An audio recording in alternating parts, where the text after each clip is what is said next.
Imagine a morning on an ancient battlefield. The fog has not yet lifted.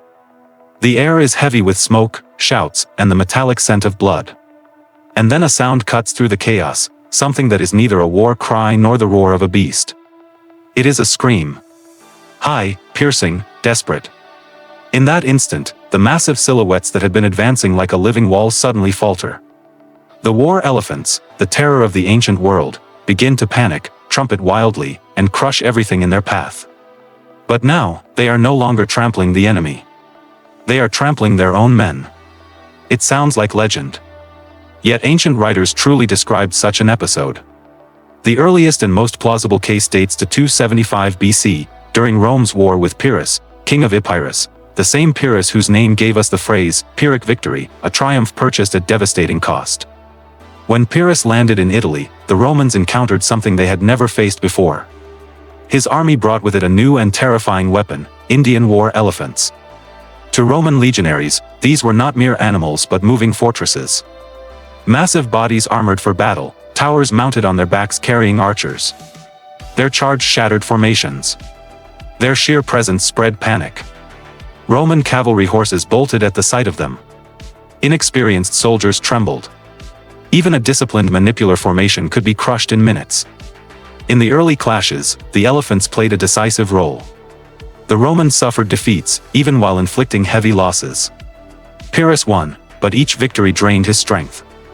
Still, his living tanks remained his greatest advantage. The Romans were stubborn, but more importantly, they were observant and inventive. They watched carefully. They noticed something crucial: an elephant is not a machine. It is alive.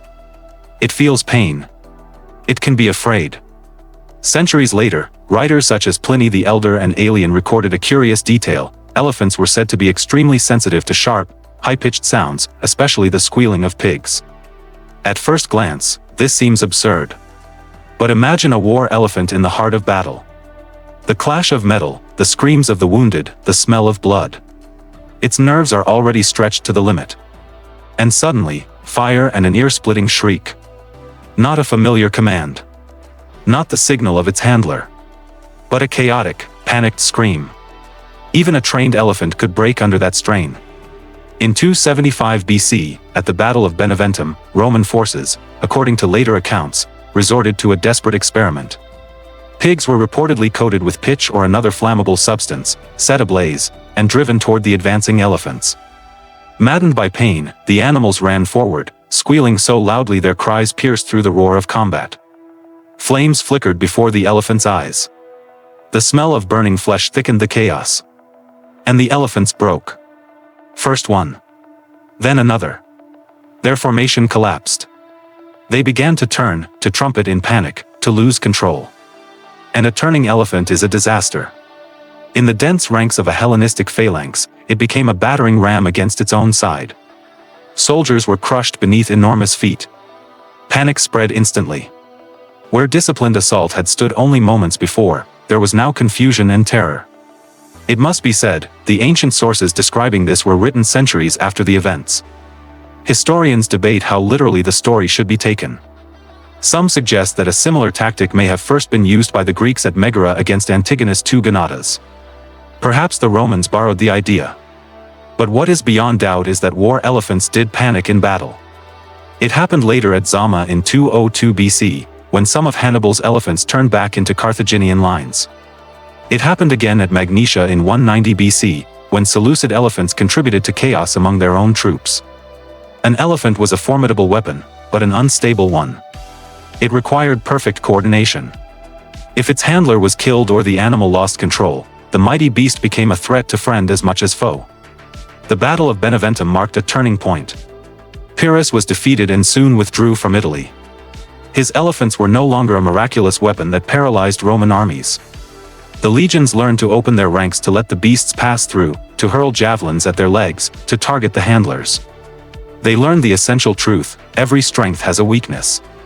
The story of the flaming pigs shocks us today with its brutality. To modern sensibilities, it feels barbaric. But ancient warfare rarely showed mercy. Fire, poison, psychological terror, these were tools like any other. Animals, Horses, dogs, camels, elephants, were parts of the war machine, just as men were.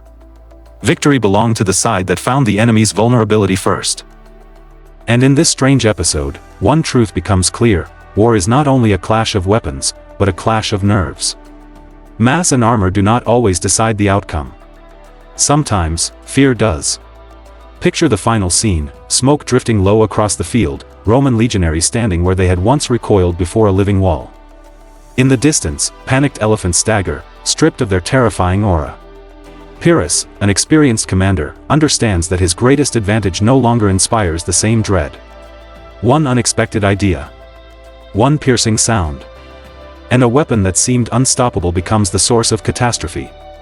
This is how illusions of military supremacy sometimes collapse, not beneath superior strength, but beneath something far more fragile and far more powerful: fear.